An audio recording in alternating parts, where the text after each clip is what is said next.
할렐루야. 우리 기도 한번 합시다. 사랑과 은혜가 충만하신 주님 감사합니다. 오늘도 복된 주일 10년 동안 지키시고 인도하신 아름다운 교회를 기념하며 많은 성도들이 함께 모여서 함께 주님을 찬양하며 예배합니다. 주여 하나님, 오늘 귀한 말씀을 받을 때에 주님께서 말씀하시는 귀에 있는 자는 들으라는 그 은혜가 우리 안에 이루어지게 하시고, 또한 이 말씀을 통하여서 우리가 또 하나님 앞에 가까이 가는 아름다운 또 귀한 성도들 될 수 있도록 역사하시고 도와주옵소서. 모든 것 주님께 맡기오며 예수님의 이름으로 감사하며 축복하며 기도하였나이다. 아멘. 고민을 해봤습니다. 어떤 말씀이 좋을까? 10년이 되었습니다. 우리 시온이 또 우리 사모랑 서울에 사역하다가 이쪽으로 넘어와서 교회를 개척한 지 세 사람이 그래서 10년이 됐습니다.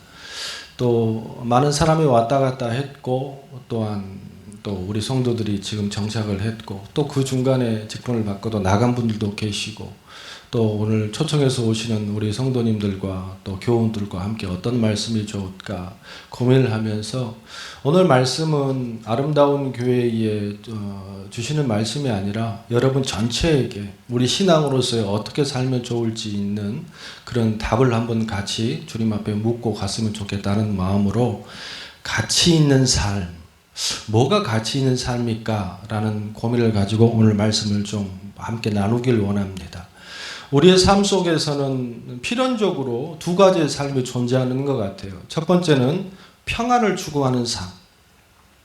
다들 평안을 추구하잖아요. 할렐루야. 좁은 집보다는 좀 큰 집에 살고 싶고, 또 적은 돈보다는 많은 돈에 다들 편안을 살고 싶잖아요. 또 간혹 가다 보면 아주 오지에 가서 선교를 하고 이것저것 아주 희생하면서 삶을 사는 사람들이 있잖아요. 그런 사람들은 뭐 때문에 살까? 아무래도 그런 사람은 어떤 편안을 추구하는 삶보다도 뭘 추구하겠어요? 가치를 추구하는 삶을 살지 않겠습니까? 우리는 이 땅을 살면서 어쩔 수 없이 두 가지의 삶이 존재합니다. 첫 번째는 가치를 추구하는 삶, 또 하나는 편안을 추구하는 삶. 오늘 가치를 추구하는 삶을 살면서 산다는 주제를 가지고 말씀을 묵상하다가 한 사람이 떠올랐어요. 그게 바로 누구냐면 에스라라는 사람입니다. 에스라. 오늘 본문의 말씀이 이렇게 시작됩니다. 1절 말씀 같이 한번 볼까요? 7장 1절의 말씀. 자, 7장 1절의 말씀 시작. 이 일 후에 바사 왕 아닥사스다가 왕위에 있을 때에 에스라라 하는 자가 있으니 그는 스라야의 아들이요 아사랴의 손자요 힐기야의 증손이요. 할렐루야. 오늘 저는 말씀을 시작하고 묵상하는 가운데에 저는 이 단어가 계속 제 머릿속에 들어와서, 첫 번째는 이 일 후에 에스라라 하는 자가 있느니라. 저는 이 일 후에 에스라라 하는 자가 있는 이 두 단어 속에 하나님의 놀라우신 역사하심과 하나님의 큰 은혜를 발견합니다. 첫 번째는 뭐냐면, 이 일 후에 에스라라 하는 자가 있는 이 단어에 함축된 첫 번째 의미는 뭐냐면, 하나님이 역사를 주관하시고 또한 모든 것을 이끄신다는 말씀이에요. 오늘 본문의 말씀을 7절에 딱 넘어왔지만 사실은 1장부터 6장까지 말씀을 좀 봐야 하는데, 1장부터 6장까지 어떤 일이 있었냐면, 그러니까 이 일 후에라는 앞에 어떠한 사건이 있고 그 다음에 일이 있었다는 얘기잖아요. 그러면 1장부터 6장까지 어떤 일이 있었냐면, 1장 1절에 보면 바사왕 고레스 원년에 여호와께서 에레미야의 입을 통하여 하신 말씀을 이루시게 하시려고 바사왕 고레스의 마음을 감동시키심에 이제 전 세계의 패권이 바뀌었어요. 바벨론이 갖고 있던 그 막강한 그 힘이 무너지고, 그 다음에 페르시아, 바사가 페르시아거든요. 페르시아 제국이 다시 탄생했습니다. 그 초대 왕으로 바사란 사람이 왕이 됐어요. 그런데 그 왕에게 하나님께서 은혜를 주셔서, 어떤 은혜를 주셨냐면, 바사 왕이 믿음이 있는 사람이 아니거든요. 하나님을 알아요, 몰라요? 모르는 사람입니다. 그런데 하나님께서 이 사람을 어떻게 감동시켜서 이 나라를 어떻게 만들었냐면, 하나님께 범죄해서 이 이스라엘의 남북으로 갈립니다. 우리는 얼마 전까지 말씀을 보았잖아요. 열왕기상의 말씀을 통하여서 위에는 어떻게? 북이스라엘, 아래는 어떻게? 남유다. 누구의 잘못을 통하여서? 솔로몬의 잘못을 통해 이 나라가 두 동강이 됐습니다. 그래서 이렇게 쭉 잘 가면 좋았을 텐데 중요한 거 이 나라가 어떻게 됐어요? 아수르와 바벨론에게 완전히 멸망을 당했습니다. 그래서 그 당시에 최고의 엘리트들은 다 어떻게 끌려갔고 국가의 주권은 상실됐고 백성은 유린되고 정신적인 지주였던 어떤 이 성전이 다 황폐됐어요. 그래서 모든 나라가 다 말살된 상태에서의 그 포로 생활을 하고 있는 시간이 70년이에요. 그런 가운데에 하나님께서 누구의 마음을 감동시켜서 고레스의 마음을 여기서 고레스의 마음을 감동시키다, 이 원뜻은 뭐냐면 잠자는 자를 깨우다라는 거예요. 하나님께서는, 우리는 그렇습니다. 우연히 어떤 일이 일어나고 우연히 어떤 사건이 일어나고 우연히 어떤 일이 일어난다는 말 자꾸 하는데 이 땅에 우연이 있어요, 없어요? 없습니다. 히스토리를 역사라고 그래요. 그분의 이야기란 뜻입니다. 무슨 말이냐면 우리가 무엇인가를 우리 힘으로 어떠한 걸 한다고 하지만 중요한 것은 어떻게 해요? 하나님이 이끌어 가시고 하나님이 역사하신다. 할렐루야. 하나님께서 이스라엘 백성들이 말을 듣지 아니고 이스라엘 백성들이 제 뜻대로 사니까 어떻게 바벨론을 통하여 아수르를 통하여 그를 벌주시고, 또한 어느 시간이 되고 나니까 하나님을 믿지 않는 바사 왕을 통하여서 그들을 다시 어떻게 하더라? 회복시키시더라. 할렐루야. 이게 첫 번째 우리의 마음속에, 제 마음속에 굉장히 크게 다가왔어요. 두 번째는 뭐냐면 이 일 후에 거기에 누가 있는지라? 에스라라 하는 자가 있는지라. 나는 이 말씀이 너무 좋아요. 이 말씀이 너무 좋아.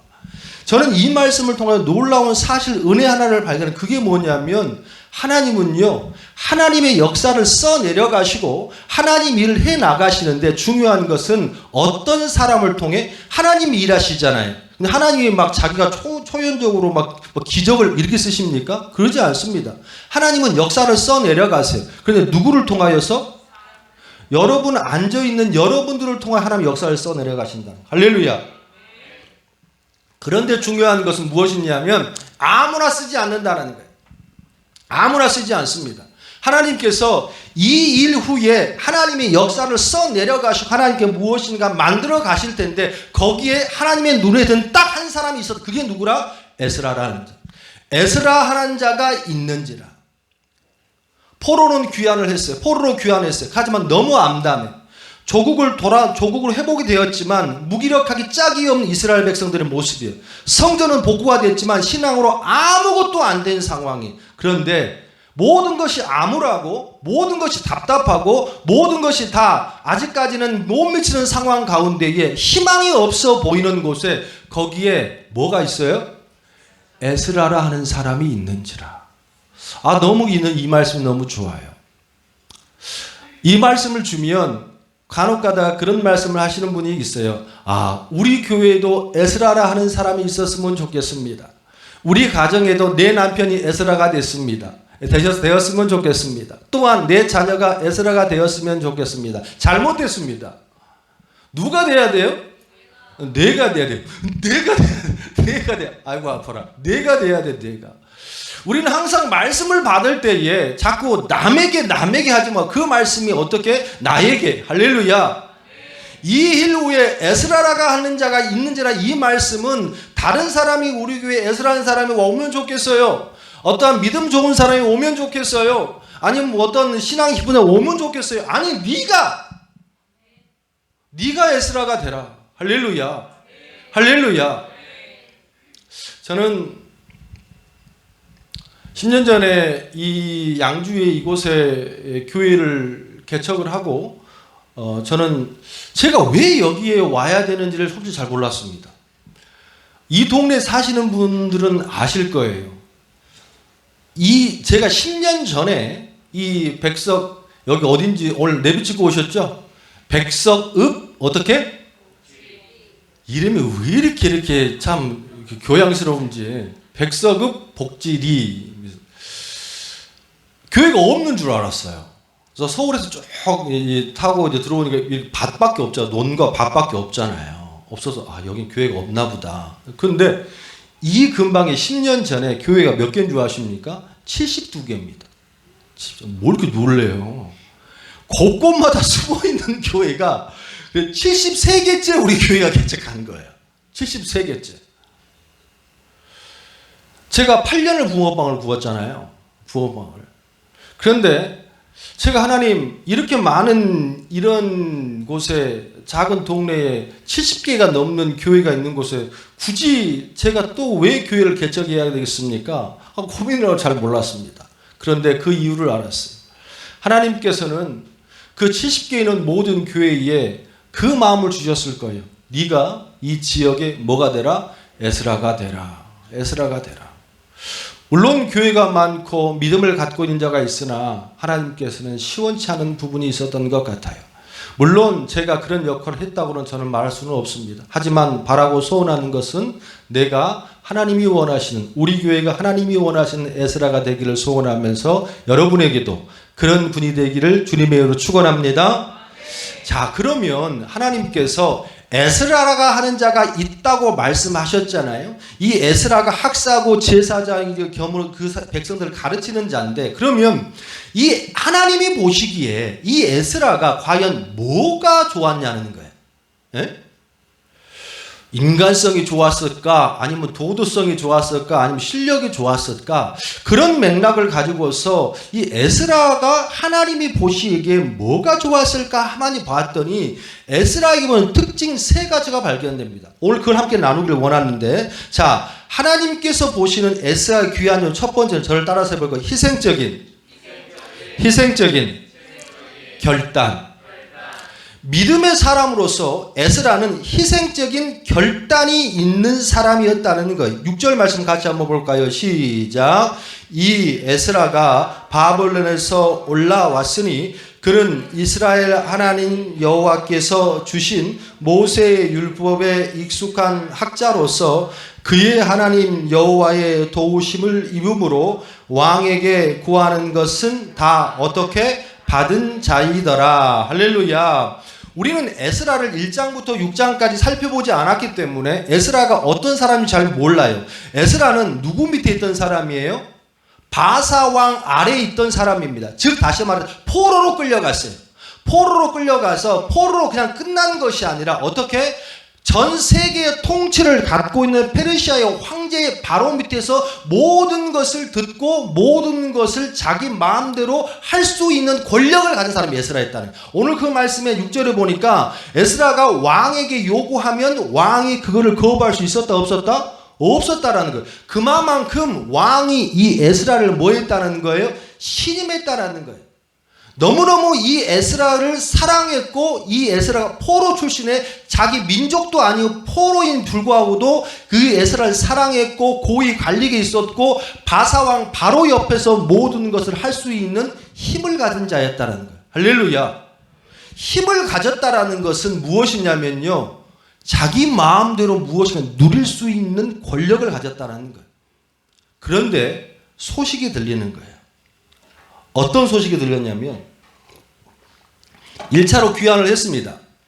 이스라엘 백성들의 나라가 수복이 됐어요. 성전도 복구가 됐습니다. 그런데 중요한 것은 귀에 소식이 들리는 거예요. 어떤 소식이 들리냐면 여전히 70년 동안 종살이를 남북으로 갈려 종살이를 하고 복귀를 했음에도 불구하고 그들은 누굴 제대로 섬기지 못해? 하나님을 섬기지 못합니다. 우리는 학개서의 말씀을 통해서 보았습니다. 학개서에 그들이 이스라엘 땅을 복귀를 했음에도 불구하고 성전을 지었어요? 못 지었어요? 못 지었습니다. 못 지었어요. 그래서 학개서가 나온 거예요. 학개서가. 여전히 자기 먹을 것, 자기 입을 것, 자기 위한 것으로만 살아가는 모습을 가지고 여전히 또한 자기들끼리 싸우고 또 싸우고 또 싸우고 하나님을 모르는 마음으로 살고 있고 또한 분열이 일어났다고 하는 그 소식이 누구의 귀에 들리는 거예요? 에스라의 귀에 들리는 거예요.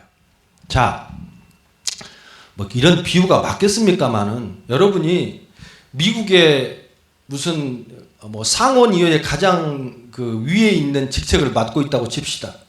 그런데 이 나라가 너무 힘들고 어려워. 누군가 이 나라를 좀 도와줘야 돼. 그럼 여러분 그거 다 버리고 한국 땅으로 돌아와서 여러분 어디 동사무소 같은 데 가서 직원으로 일하겠습니까? 깜빡깜빡거리고 눈은 뭐죠 지금? 예? 하겠습니까? 그렇네요. 삶이 보장됐어요. 또한 출세도 보장되었습니다. 그 어떤 것 하나 부족할 게 없어요. 그런데 하나님께서 이 에스라를 쓸 수밖에 없었던, 에스라를 사랑할 수밖에 없었던 것은 뭐냐면 하나님의 마음을 알고 또한 그 뜻을 알고 그것을 삶 가운데 실천할 수 있는 믿음이 있다 없다? 있다라는 거예요. 우리는 이런 말씀을 나누면 하나님, 저도 그런 상황이 되면 희생적인 결단을 할 수 있을 것 같아요. 정말 그럴까요?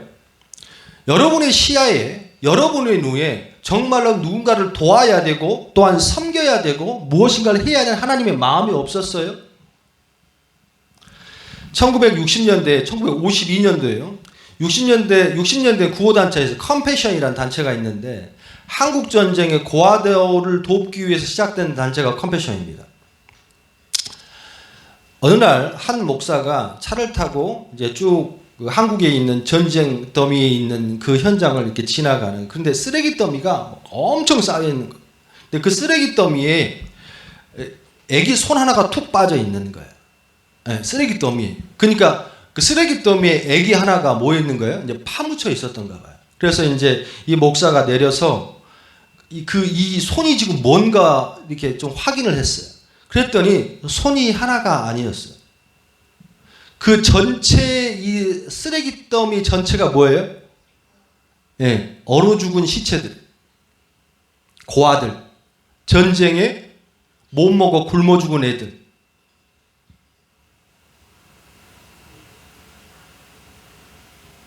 이것을 본 목사가 순간 얼음이 됐습니다. 그 목사 이름이 에버트인데 그걸 보고 있는 순간 그의 회고록에 보면 에버트가 이런 말이 들렸다고 그래요. 에버트, 네가 이것을 보았는데 너는 어떻게 하겠느냐.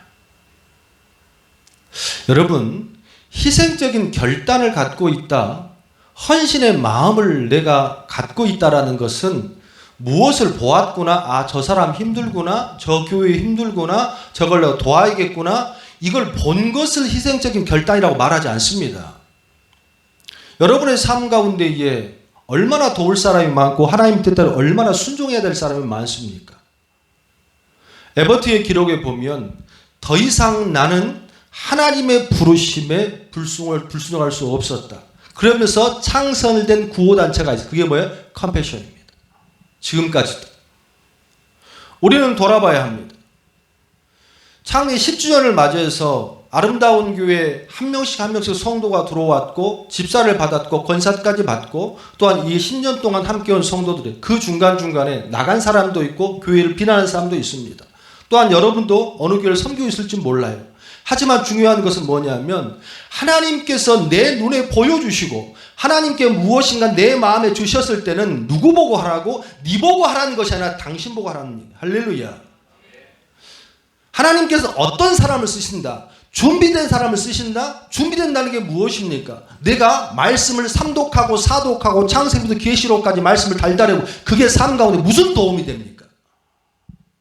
현실적으로 내 눈에 보이는 하나도 실천하지 못하고 개척을 시작을 했습니다.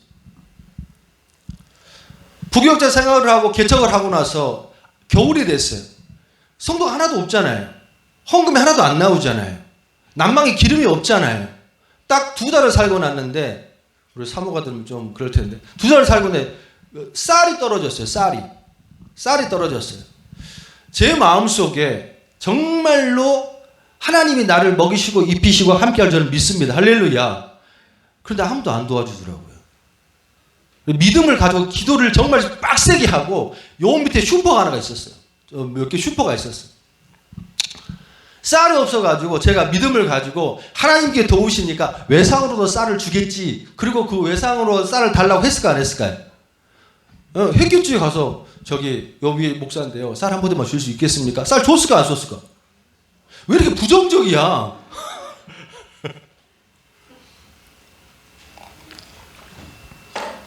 안 주더라고. 안 줘.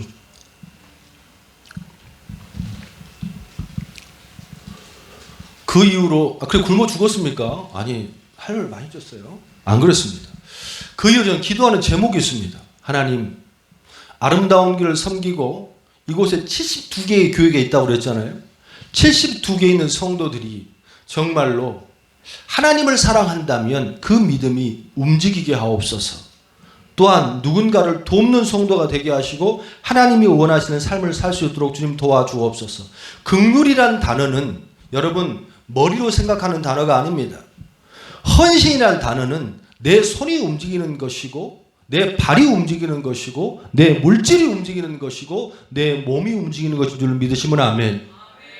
믿는 자에게 이 준비가 되지 않고서는 절대로 아무것도 할 수 없다. 근데 이게 누구한테 있었다? 에스라에게 있었다. 할렐루야. 여러분의 삶 가운데에 하나님이 쓰시는 헌신은 여러분에게 주님의 이름으로 축원합니다. 두 번째, 하나님께서 에스라의 어떤 점을 귀하게 여기셨냐면 에스라가 갖고 있는 영적인 또 세상적인 실력 때문에 그렇습니다. 자, 7장 우리 6절 한번 볼까요? 7장의 6절의 말씀 같이 한번 보겠습니다. 시작. 이 에스라가 바벨론에서 올라왔으니 그는 이스라엘의 하나님 여호와께서 주신 모세의 율법에 어떻게 익숙한 학자로서, 여기서 익숙하다는 표현을 했으면 이거는 프로페셔널이에요. 자, 7장 10절 말씀 또 내려가면 시작. 에스라가 여호와의 율법을 연구하여 준행하며 율례와 규례를 이스라엘에게 가르치기를 뭐했더라? 결심하였더라. 또 여기에 보니까 율법을 연구하고 가르칠 수 있는 능력이 되네요. 7장 12절에 시작. 모든 왕의 왕 아닥다스다는 하늘의 하나님의 율법의 완전한 학자 겸 제사장 에스라에게 라고 되어 있습니다. 무슨 말이냐면 에스라는요 마음만 좋은 하나님의 믿는 사람이 아닙니다. 헌신의 결단만 있는 하나님의 믿는 사람이 아니라는 거예요. 에스라는 어떻게 해요? 영적인 실력이 있었어 없었어? 있었다라는 거예요. 무슨 말이야? 에스라는 어떤 사람이에요? 학자입니다. 말씀을 가르치는 사람이에요. 그런데 그 말씀을 어떻게 가르치냐면 느헤미야 8장 1절에서 6절, 8절, 9절에 보면요. 9절의 말씀 찾지 마세요. 백성이 율법의 말씀을 듣고 다 우는지라 그랬어. 그걸 누가 가르쳤어요? 에스라가. 그래서 에스라의 말씀을 듣는 이 모든 사람이 아멘, 아멘은 언제부터? 아침부터 저녁까지, 오후까지 그 말씀을 그렇게 가르치는데 그 말씀을 다 받아들였다는 거예요. 무슨 말이냐? 예전에 그게 무슨 프로인지 제가 기억이 안 납니다만 신동엽도 나오고 이영자도 나오고 뭐 컬투도 나오는 그 프로 이름이 뭐죠? 뭐 그런 프로가 있었어요. 누군가 나와가지고 이렇게 막 자기 고민 얘기하는 거가 있었어요. 그런데 거기였는데 내가 굉장히 정말 불편했던 한 사람이 나왔어요. 누구냐면 교회 오빠라는 사람이 하나가 나왔어요. 혹시 본 사람 있었어요? 그 제가 TV를 잘 안 보는데 어떻게 딱 그걸 딱 봤는데 그 교회 오빠는 이미지가 좋아요, 나빠요? 말이 이래. 좋아요. 교회 오빠는 좀 이미지가 괜찮았어요. 왜 그러냐면 교회 오빠는 뭔가 이렇게 좀 이렇게 잘생기기도 하고 기타도 잘 치고 노래도 잘, 뭐 그게 교회 오빠잖아요. 그런데 세상에서 말한 교회 오빠가 그 교회 오빠가 아니더라고. 그러니까 이 여자분은 그 교회 다니는지 모르겠지만 이 남자가 너무 교회에 잘 다녀요. 그 교회에서는요 너무 신실해요, 이 오빠가, 남편이. 그런데 교회만 다녀요. 교회만. 그러니까 교회에서는 너무너무 잘하고 너무너무 성도들한테 잘하고 친구들 너무 잘하는데요 돈을 못 벌어. 돈 벌 생각도 안 해. 이런 말을 하면 목사님 좀 목사님 설교 중에서 아니 잘 들으셔야 돼. 성도라는 건 그게 그런 개념의 성도가 아니에요. 그러다 보니까 이 와이프가 고민이 되는 거예요.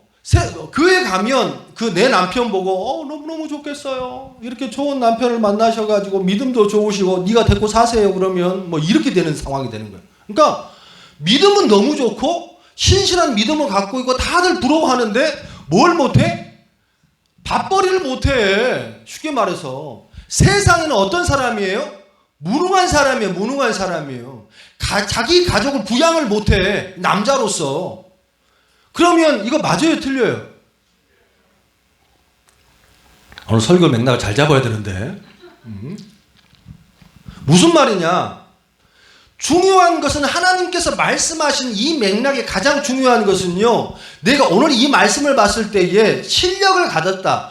무슨 영적인 실력을 할 때 모든 사람들은 말씀을 많이 알고 말씀 뜻을 알고 믿음의 실력을 가진 사람 하나님 보호하시고 능력을 축복을 주시겠지. 아니 그건 반쪽짜리 실력이지. 하나님은 여러분들로 교회만 살라고 하시던가요? 하나님 여기서 교회만 밥 먹고 교회 밖에 나가지 말고 여기서만 살라고 하시던가요? 그런 말씀은 없어요. 시편의 말씀은 뭐라고 그랬습니까? 78편에 마음의 완전함 손의 공고함이라고 그랬어요. 마음의 완전함은 뭡니까? 영적인 실력을 말하는 거예요. 믿음이 좋아야 하는 게 맞습니다. 기도해야 되는 게 맞습니다. 무엇인가 내가 주님 앞에서 합당한 믿음의 모습을 갖고 있는 게 맞습니다. 하지만 중요한 그것만서 우리의 모든 것이 끝나지 않습니다. 그 다른 실력이 필요해. 뭐예요? 여러분의 삶 가운데 인정을 받아야 되는 거예요. 할렐루야. 내가 직장에 나갔습니다. 그런데 중요한 건 뭐예요? 직장에 나갔는데 직장에서는 교회만 다니는 사람이에요. 착하기만 하는 사람, 무능한 사람이에요. 그럼 이거 올바른 신앙의 모습이 맞아요, 틀려요? 이거 원하지 않습니다. 제가 대학을 갔는데 인문계 고등학교를 다니다가 저는 음대를 갔어요. 그러니까 피아노 이런 걸 전혀 못 치고 그냥 노래만 부르고 이제 그래서 그 대학을 등록을 했습니다. 그런데 음대를 갔으면 뭘 하겠습니까? 일반적인 공부를 하지 않잖아요. 시창청음, 피아노 건반, 화성학, 대입법, 건반화성 이런 걸 한다고. 나 그렇게 해본 적이 없거든. 근데 그때에 하나님이 나를 대학을 넣으셨다고 믿음이 막 특출했어. 그래서 학교 가서도 연수를 들어가서 성경책 보고 큐티하고 막 그랬다고. 한 학기에 내 애플을 몇 개 맞은 줄 알아요? 애플을 4개를 맞았어. 애플을 4개를. 놀라지도 않네. 많이 맞았다고 많이 맞아본 건가? 애플을 4개를 맞았어. 그럼에도 불구하고 나는 굉장히 틀리지 않다고 생각했었거든. 믿음을 잘 지킨다고 생각했거든. 그래서 주일만 되면 어떻게 다시 목포로 내려가서 열심히 또 지휘하고 찬양하고 또 내려와서 밥을 굶어가면서도 차비 준비해서 또 교회 가고. 근데 어느 순간 머리를 정말 때려 맞는 것처럼 어쩌면 아주 선시에이션한 어떤 그런 말을 들으니 우리 선배가 나한테 그런 말을 하는 거예요. 뭐냐면 야 교회 갈 시간에 건반 한번 쳐. 그럼 뭐라고 말하냐면 야 근데 예수님이 그러면 뭐 네 실력 올려준다더냐? 깨달은 게 있어요. 내가 내 할 일을 못하니까 우리 예수님이 욕먹는구나. 그래서 어떻게 할게요? 계속 F 맞았을까요? 열심히 했지. 열심히. 그래서 더 열심히 했지. 우리는 기억해야 됩니다. 오늘 에스라를 보면요. 에스라가 지금 니에미야, 오늘 본문의 말씀 뒤가 니에미야 8장에 보면요. 서문학 광장, 미스바 광장에 에스라도 그렇고 사무엘도 그렇고 영적인 실력을 갖고 있었어요. 하나님의 말씀에 대하여서 철저하게 어떻게 해요? 해박한 자였다. 왜? 그게 본연의 직업 아니에요. 직업. 하나님이 쓰신 직업이잖아요. 또한 에스라가 이걸로 끝나지 않았다는 얘기예요. 에스라는 지금 누구 밑에 있었어요? 누구 밑에 있었어? 바사왕 아래에 있었단 말이에요. 그럼 바사왕 아래에서 바사한테 말씀 가르쳤을까? 아니란 얘기지. 바사왕 아래에서는 어떻게? 일상의 실물을 봤다는 얘기예요. 그런데 일상의 실물을 봤음에도 불구하고 모든 사람들보다도 뛰어난 실력이 그에게 있었다 없었다? 있었다라는 얘기예요. 할렐루야. 여러분 신앙을 자꾸 이상하게 배우면 안 돼. 믿음은요, 신앙은요, 세상과 연결되어 있어, 안 되어 있어? 연결되어 있어요. 믿음이 아무리 좋아도 세상에서 욕먹으면 그건 믿음이 좋은 믿음이 아니란 얘기예요. 내 현장에서, 또한 내 직장에서, 또한 내가 살고 있는 집에서 내가 그 사람들에게 인정을 받을 수 있는 실력이 있는가 없는가가 가장 중요하다. 할렐루야. 그래서 마음의 완전함, 손의 공고함 그랬어. 간혹 가다가 실력을 가져라 그러면 막 유튜브 보고 뭐 성경책 뭐 주석 갖다 놓고 서점 가서 이것저것 막 말씀을 해박하게. 그런데 삶 가운데는 전혀 실천도 안 되고 사람들에게는 교회만 다니는 사람이라고 욕먹는 사람이 너무 많습니다. 제가 예전에 그 부교육자 시절에 지금도 그게 참 저한테는 좀 생각이 나는 부분인데 이제 지금이 몇 월 달이죠? 11월 달에 중간고사 끝났습니까? 중간고사 끝났습니까? 뭐 중간고사 10월 달, 11월 달 중간고사 보잖아요. 중간고사면 학생분들이 막 50명 이렇게 앉아 있어. 그러면요. 헌금 하나도 안 하는 놈들이 그 기말고사, 중간고사 되면 헌금이 올라온다? 헌금이 올라와. 그래서 그 기도 제목이 모두 동일합니다. 하나님, 이번 시험을 어떻게 잘 보게 해줘. 다 똑같아요. 다 똑같아. 그럼 내가 기도를 해줍니다. 하나님, 시험을 잘 보게 해주지 않게 하시고 이것들이 공부하게 해주세요. 나 이렇게 기도합니다. 친구들이 공부를 해야 실력이 오를 거 아니에요. 할렐루야. 헌금을 10만 원, 100만 원 들어도 모르는 것은 못 찍는다. 아닙니까? 여러분의 삶 가운데 이 두 균형을 반드시 기억해야 할 줄로 믿습니다. 직장 다니십니까? 인정받으세요. 어떤 사람으로서? 믿는 자로서. 어느 곳에 또 어느 처소에 있든 하나님 예수님 욕먹이지 않기 위하여서 여러분의 타고난 실력을 가진 여러분 되길 주님을 소원합니다. 하나님이 에스라를 쓰신 이유는 뭐냐면 세상에서도 영적에서도 부족함이 없는 자였더라. 할렐루야. 믿음이 좋다고 외골수처럼 본인만 믿는 하나님, 세상 사람 다 무시하고 또한 세상에서 자기 가치관, 지 마음대로 하는 그런 신앙이 아니라 저 사람들을 그리스도의 복음으로 이길 수 있는 또 실력으로 이길 수 있는 여러분 되길 주님의 이름으로 소원합니다. 세 번째, 에스라가 하나님 앞에 진짜로 이 에스라를 쓸 수밖에 없었던 건 뭐냐면 에스라는 삶 가운데에 많은 은혜를 받았어요. 그런데 중요한 것은 에스라는 그 은혜가 사람이 준 것이 아니라 하나님이 주셨다라는 것을 알 수 있는 영적인 믿음이 있었다라는 것. 오늘 말씀해 보니까 6절 다시 한번 볼까요? 시작. 이 에스라가 바벨론에서 올라왔으니 그는 이스라엘 하나님 여호와께서 주신 모세의 율법에 익숙한 학자로서 그의 하나님 여호와의 도우심을 잘 봐봐요. 누가 도왔다고? 그의 하나님 여호와의 도우심을, 이게 전제야. 그리고 그 다음에 왕에게 구하는 것은 다 어떻게 받은 자이더니. 할렐루야. 할렐루야. 이 지금 구도를 알겠습니까? 무슨 말이냐면 에스라는 삶 가운데 부족함이 없고 삶 가운데 구하는 모든 것을 받은 자다 안 받은 자다? 받은 자다라는 거예요. 자, 그러면 내가 삶 가운데 무엇을 받았어? 무언가 이루어졌어. 여러분, 수능이 다가오잖아요. 수능이 다가오잖아요. 그러면 지금 100일 기도 막 하고 막 수능이 이제 다가오죠. 그러면 수능날, 수능 시험 보는 날, 우리는 뭐 지금 이제 안 계시겠, 수능 보는 날 아침 애들이 요즘 1교시가 몇 시인가? 9시 시작하나요? 아침 9시부터 뭐 5시까지 엄마들 다 교회에 모여서 뭐 합니까? 난 그것도 좀 이상해. 물론 하나님의 도우심이 있기를 바라고 하는 거지. 근데 내가 왜 이상하다 하냐면요, 제가 그걸 인도해봐서 알아요. 아침 9시부터 8시부터 5시까지 인도하면요, 보통 다 끝나고 예배 끝나고 주기도문을 축도 받고 가야 되는 거잖아요. 그래요, 안 그래요? 그러면 수능이 5시에 끝나잖아. 그러면 슬슬 4시 반부터 사라지기 시작해. 밑에 잡아 내가. 오, 어디 가요? 애들이 끝나서 밥 줘야 돼요. 그리고 가.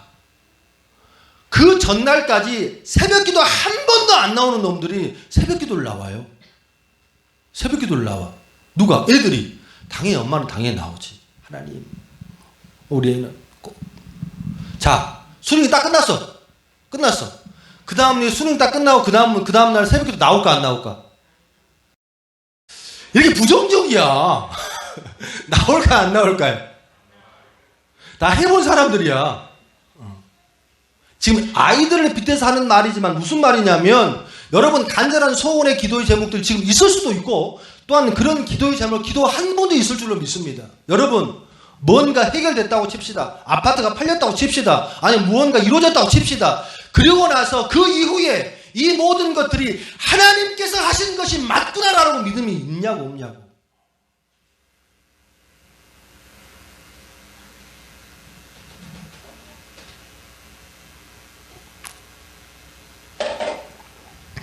걔네들 대학을 들어갔어. 내가 그럽니다. 야, 하나님이 도우셨다. 그 옆에 이 말이 끝나자마자 그 옆에 내 말을 치고 온 그 어머니의 집사가 하는 말이 뭐냐면, 얘가 열심히 공부 많이 했어요.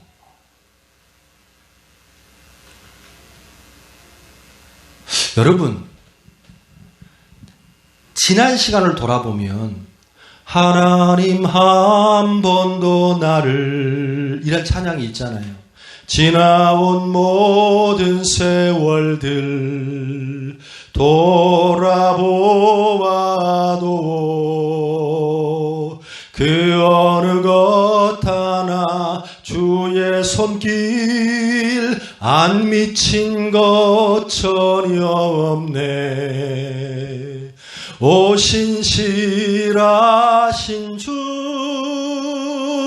오 신실하신 주. 우리의 삶을 돌아보면 정말로 하나님이 하셨다는 고백을 할 수 있고 그거를 믿고 사는 것이 믿음이라. 솔직한 말로 여러분들이 이 시간에 이 자리에 와서 이 말씀을 듣는 것도 내 힘으로 온 것이 아니요, 하나님께서 그 발길을 인도하시고 시간을 허락하시고 하나님 열어주셨기 때문에 오는 거예요. 다른 것이 믿음이 아니고 작은 것 하나라도 하나님께서 나에게 주셨구나, 하나님께서 허락하셨구나, 하나님께서 보호하셨구나, 하나님께서 주셨구나, 이 믿음을 갖고 있는 사람은 이 모든 삶이 그냥 지나가지 않습니다. 믿으시면 아멘. 왜 하나님이 에스라를 쓸 수밖에 없었냐면 A란 사람이 있고 B란 사람이 있어. 내 A란 사람, 이 B란 사람보다 더 많은 것을 주었고 더 많은 역사를 했고 더 많은 하나님 신경 쓰셨어. 근데 얘는 모르더란 얘기야. 하나님이 주신 걸 모르더란 얘기야. 무엇인가 하나님이 역사하셨고 하나님이 주셨다는 걸 알아야 이 사람과 대화가 통하고 인격적인 만남이 이루어질 거 아니겠습니까? 그래 하나님 이 사람을 쓰실 거 아니겠습니까? 그런데 A란 사람은요, 작은 거 하나 줬는데 그 작은 거 하나라도 하나님이 주셨구나, 하나님이 역사하셨구나. 자, 여러분 질문하겠습니다. 바사왕 고레스를 통하여서 이 에스라를 도왔어요. 그러면 이 에스라의 입장에서 하나님이 도운 거예요? 하나님이 도운 거예요? 바사왕 고레스 왕이 도운 거예요? 하나님이 도운 게 아니죠. 현실적으로 누가 도운 거예요? 사람이 도운 거죠. 여러분이 도운 거예요. 내가 얘기해 줄게요. 무슨 말이냐? 중요한 것은 그렇게 쌀을 못 구했다. 근데 내가 쌀이 없었을까? 아니, 누가 갖다 주더라고. 하나님이 도우신 거지. 무슨 말이냐면 작은 거 하나라도 하나님께서 주신 것을 알고 깨닫고 느끼고 사는 사람은 하나님이 나와 함께 하시고 내 옆에 있고 나와 직접적으로 연결하기 때문에 모든 것이 하나님의 역사의 일에 쓸 수 있다 없다? 있다라는. 믿으시면 아멘. 나는 어떤 성도를 보면요, 참 안타까울 때가 있습니다. 제가 보기에 이 성도는요, 이 사람은요, 매 순간순간마다 도우시고 역사하시고 하나님께서 부어주시는데 몰라요. 몰라. 소원합니다. 여러분이 쓰시고 먹고 자는 이 모든 것들이 사람을 통하여 사람이 역사하시지만 여러분에게 한 가지 축복의 비밀을 알려드리겠습니다. 그 사람의 손길도 누가 이끄시는 거다? 하나님이 이끄심을 안다면 모든 것이 여러분의 축복의 통로로 하나님이 역사하시는 순간이 될 줄로 믿습니다. 저는 반주 주세요. 저는 이렇게 말씀을 묵상하고 마무리하다가 오늘 제가 애들 다 어디로 가버렸니? 거기 가운데 누구예요? 하은이만 앉아있나요 지금? 다른 친구들 다 탈출했나요? 네네네, 아주 현명합니다. 애들이 있어서 말씀 좀 짧게 마무리하려고 하다가 제가 10절 말씀을 딱 끊었는데 하나님께서 이 에스라를 사랑할 수밖에 없구나 라는 생각이 들었어요. 우리 10절 말씀 한번 읽어볼까요? 시작.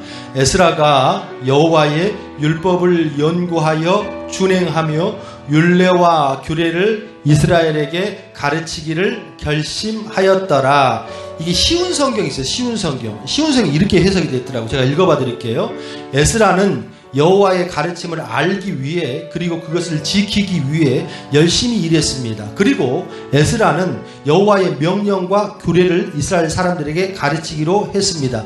여러분들이 이 말씀이 전혀 지금 와닿지 않겠지만 제가 이 말씀을 킹제임스 버전하고 NIV 성경에 보니까 10절의 말씀 속에 딱 두드러진 세 단어가 나와요. 첫 번째는 to seek, 그다음 to do it, to teach. 이게 뭐냐면 to seek라는 것은 뭐예요? 연구하고 찾고 했다는 거예요. 두 번째는 뭐냐면 이걸 뭐 했다고?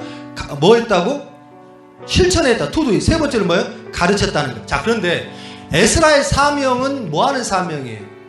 가르치는 사명이잖아요. 가르치는 사명. 근데 오늘 본문의 말씀 잘 봐봐요. 자, 에스라는 여호와의 가르침을 알기 위해 엄청 찾았어요. 그리고 그것을 지키기 위해 열심히 일했습니다. 그리고 에스라는 여호와의 명령과 규례를 이스라엘 사람들에게 가르치기로 뭐 했다? 결심했다는 거예요. 자, 저희 같은 목사들은요, 어떤 사명이에요? to teach, 가르치는 사명입니다. 그러면 내가 무엇인가를 찾았다면 내가 살기를 먼저 하겠습니까? 내가 살기를 먼저, 가르치기를 먼저 하겠습니까? 우리 같은 목사가 욕먹는 이유가 뭔지 아십니까? 여러분들이 저 사람 안 돼, 교회 안 돼, 목사 안 돼 했던 게 뭡니까? 말은 청산유선 잘하지만 삶에 실천이 없다라는 거 아니에요. 에? 그럼 지가 좀 그렇게 살지, 좀 그렇게 하지. 이게 저한테만 적용됩니까? 오늘 여기 있는 성도들 불편 얘기 하나 해볼까? 교회 다니는 분은 안 다니는 분 다 있을 것 같아. 교회 다니는 분들이 교회 욕하는 게 뭡니까? 너희는 말만 열면, 입만 열면 사랑하면서 너 도대체 니들 사랑이 도대체 뭐 어디 있냐? 하나님 하면서 네 삶에 하나님은 뭐 어디 있냐? 제가 오늘 이 말씀을 영상으로 올릴 겁니다. 그리고 또 하나가 뭐냐면 로마서 말씀으로 또 하나 올릴 거예요. 그 말씀 같이 들어보세요. 무슨 말이냐? 설문조사를 했는데 교회에 다니는 사람들이 교회 안과 밖에서 세상 사람들과 다른 것이 있다 없다? 없다라는 거예요. 전혀 없습니다. 교회를 다니는 것 빼고 우리가 저 세상에 살면서 전혀 다른 게 없다라는 거예요. 지금 세상 사람이 욕하는 게 뭡니까? 목사, 그러면 너희 하나님 믿는다면 목사 그렇게 잘 가르치는데 그러면 너희 삶 가운데 목사로서의 실천의 삶이 뭐가 있어? 그게 목사를 욕하는 거 아니에요? 성도들 마찬가지 아닙니까? 왜 사람들이 교회를 안 나옵니까? 메리트가 없잖아요. 메리트가. 청년들은 왜 교회를 안 나와요? 메리트가 없잖아요. 그렇게 무엇인가 알았다면, 무엇인가 깨달았다면, 무슨 은혜를 받았다면 살아야 될 거 아니에요. 그런데 하나님은요, 이 에스라를 통해서 정의를 내려줘. 뭔 정의냐? to do it.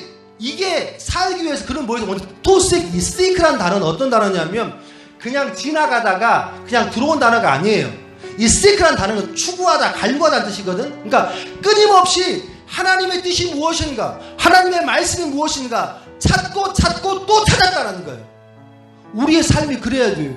믿으시면 아멘. 그러면 가르치는 사명이니까 바로 어디로 가야 돼? 이 사람은 가르쳐야지. 그런데 에스라는 그러지 않았다는 얘기예요. 그 가운데 뭐가 있어요? to do it. 먼저 내가 살아보겠다는 거예요. 먼저 그렇게 실천에 살고 또 그렇게 내가 헌신하고 그렇게 하나님 앞에 실력을 갖추고 그리고 난 다음에 그는 뭐 했다고? 가르치기로 결심하였더라. 할렐루야. 할렐루야. 장례 10주년을 맞이한 우리 성도들에게 또 여기 있는 모든 성도 저는 외치고 싶습니다. 이제는요, 이 아름다운 길을 비롯한 모든 세상의 교회가 저 세상에 어떠한 능력도 메리트도 없는 그런 단체가 되었습니다. 하지만 오늘 에스라의 모습을 통해 우리는 다시 원점으로 돌아가야 된다는 거예요. 첫 번째, 그 말씀을 나만 찾아야 돼요? 나만 찾아야 돼? to seek가 나만 해야 돼? 여러분들 삶 가운데 가르치는 사명을 받았어요? 안 받았어요? 받았잖아요. 가르치는 이 끊임없이 말씀을 갈구해서 가르쳐주는 이 말씀도 하다 버려. 오늘 말씀 끝나고 내일 수요일 지나면 말씀 기억 생각나 안 나? 제목 생각나 안 나? 손들지 마. 생각나 안 나? 생각도 안 나. 그런데 어떻게 살 것이며 어떻게 가르치겠냐는 거예요. 그러면서 어떻게 희생이 나오고 어떻게 결단이 나오고 어떻게 실력이 안 나올 수밖에 없지. 제가 말씀을 준비하고 마무리하다가 정말로 이 에스라는 가치 있는 사람이구나. 왜 가치가 있느냐? 하나님이 원하시는 것을 끊임없이 그렇게 살려고 노력했기 때문에. 할렐루야. 할렐루야. 그리고 우리가 한 평을 살았기 때문에. 여러분, 다이아몬드와 큐빅이 있어요. 여러분, 다이아몬드와 큐빅을 구분할 수 있는 사람 들어봐요. 평생 다이아몬드를 못 봤는데요. 뭐 이런 할 말이 없어요. 나도 보지를 못했어요. 네, 저도 잘은 모르지만 누가 그러잖아요. 뭐 이거 다이아몬드야 그러면 이 큐빅 아니야 라고 말하는 이유가 뭐냐면 다이아몬드하고 큐빅하고 차이점이 있어요 없어요? 있어요 없어요?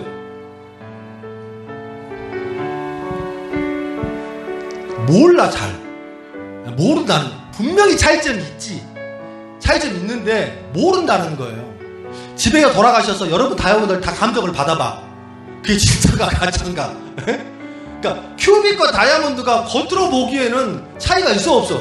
없어. 무슨 말이냐? 여기에 다이아몬드인지 큐빅인지 모른다는 얘기야 우리가 지금 이 자리에 앉아있을 때는 귀한 성도 같고 무엇인가 말씀 열심히 듣는 것 같고 정말로 결단해. 근데 큐빅이 다이아몬드 어떻게 알아요? 나는 큐빅이 다이아몬드 어떻게 알아? 몰라. 하지만 큐빅과 다이아몬드의 가치는 딱 한 가지입니다. 뭐예요? 변하지 않는다는 거지. 할렐루야. 조그만 압력을 주고 조그만 어떤 큰 힘이 가면 큐빅은 어떻게 해요? 깨져버려요. 없어져 버린다는 거예요. 다이아몬드는 어떻게 합니까? 그 모형을 계속 유지하고 버티고 항상 그 모습으로 그 반지 안에 그 목걸이 안에 그 보석을 감겨져 있다라는 거예요. 하나님은 그런 사람을 원한다는 거예요.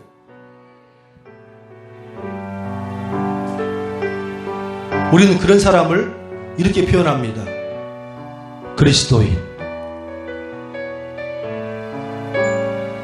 내 상황에 따라서 내 환경에 따라서 하나님 버려버리고 교회 버리고 신앙 버리고 따라 사는 자가 아니라 하나님이 나를 어떻게 쓰시길 원하며 나를 바라고 원하시는 것이 무엇인가 또 찾고 찾았으면 살아보고 또한 산 것을 다른 이에게 가르치는 삶. 그것이 아름다운 교회의 목표고 비전입니다. 여러분의 삶 가운데에 아름다운 성도뿐만 아니라 모든 그리스도인들은 그런 삶을 사시기를 주님의 이름으로 축원합니다.